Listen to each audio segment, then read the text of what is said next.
Hello YouTube, this is Asatsu5 and I got an update video for you. If you remember way back a few years ago, I think, I posted a video about the handicap park shooter, or handicap parking shooter, or the parking spot shooting, parking lot shooting. It's a video I made several years ago, I think. And just to give you the brief rundown, what happened was there was this man who carries a concealed handgun. He has a license for it. I assume he has a license for it. And he was very irritated that people were parking in the handicapped parking spots illegally. So he decided to take it upon himself to accost a woman and yell at her. I mean, there was no audio, but you can tell he's yelling at her about parking in a handicapped parking spot illegally. Of course, she's upset, and then her boyfriend walks out and notices she's upset, and there's this man, accosting his woman. So he does a very natural thing. He defends his girlfriend. They're not married, but I think they have kids together. And their verbal exchange results in the proper defender, I'm going to say, to push the man with the gun on the ground. Now, that's assault, but to me it's somewhat justified. Somewhat. Not completely, but I can understand why it happened. And I can definitely relate, and that's for another video. But anyways, he pushes the man. He doesn't follow and start banging on him. He doesn't ground and pound. He pushes him once, and the guy pulls out a gun. The man who was protecting his woman steps back and just stares at him. And there was almost like a 2.5 inch delay between the guy pulling out the gun and the man stopping, and then him actually pulling the trigger and killing this man. Now, the media just loves the fact that the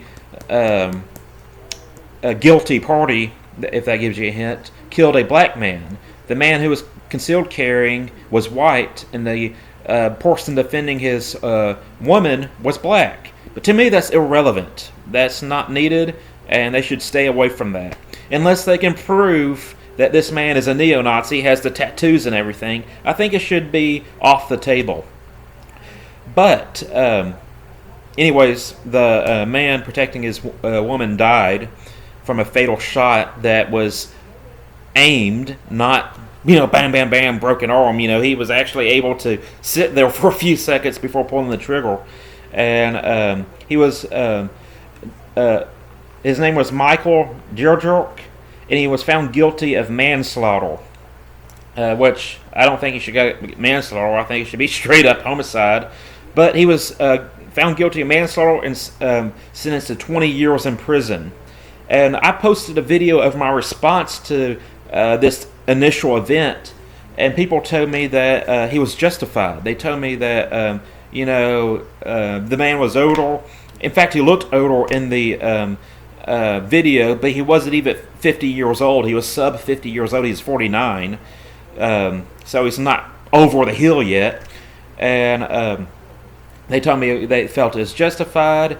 Yankee Marshall actually said that gun owners have the right to yell and scream at anybody they want to in an argument, and as long as the other people don't escalate things, it's completely fine.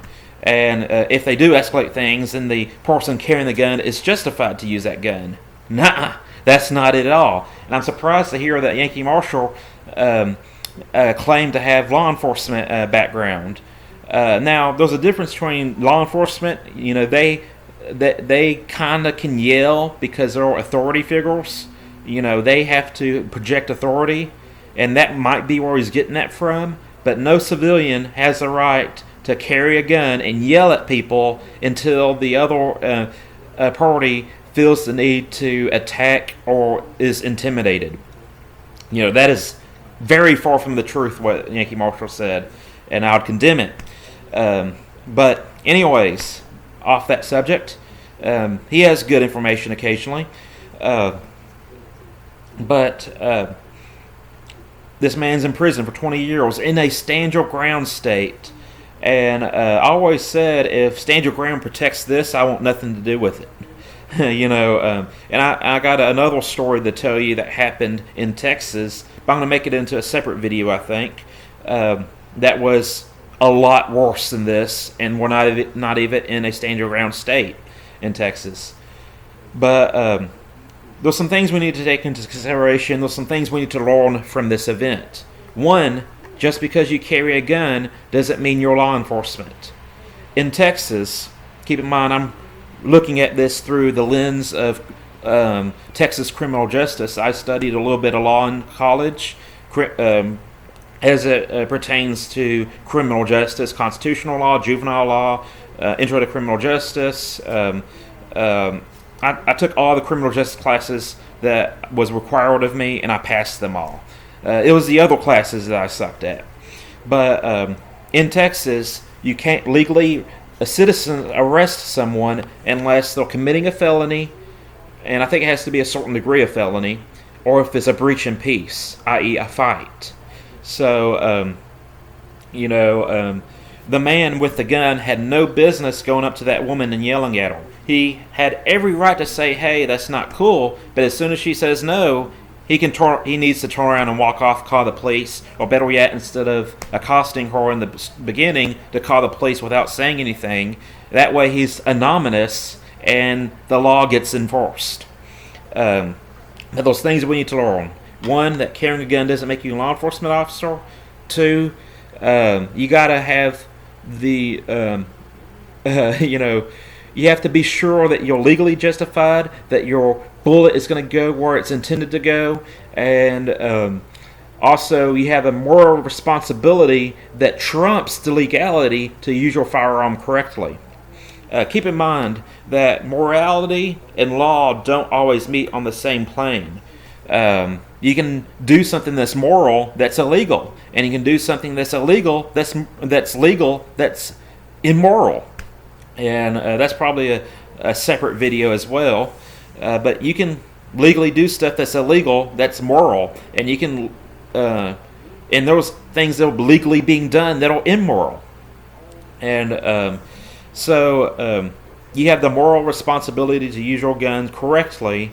It doesn't matter what your state says you can do with it, is what you should do with it. So that keeping that in mind, there's a lot of decisions you have to make when you're pulling the trigger of your gun. Is my bullet going where I want it to go? Am I justified? Is my life really in danger? Or if I'm just protecting my ego, am I just protecting my stuff? There's a lot of things to keep in consideration, and you have a small amount of time to make that decision. And it's a very hard decision to make. A lot of times we just have to make a decision and pray or hope that we are covered all of our bases. But the fact is, we all make mistakes, and sometimes we have to pay for those mistakes legally. Just like the woman who shot the man when she walked into the wrong apartment building, and she thought her home was being burglarized. She shot and killed a man, but with the mistake of getting into the wrong apartment. She went into the wrong apartment, shot someone in their own house. She made a mistake, but she has to pay for that mistake. So it's a sad situation to be in. It's a sad situation in its entirety, and it sucks. But the man got a just conviction, and he got a just punishment. And hopefully this conviction will keep people from misusing their firearms. So that's it. I'm a Satsu 5, and I'm out.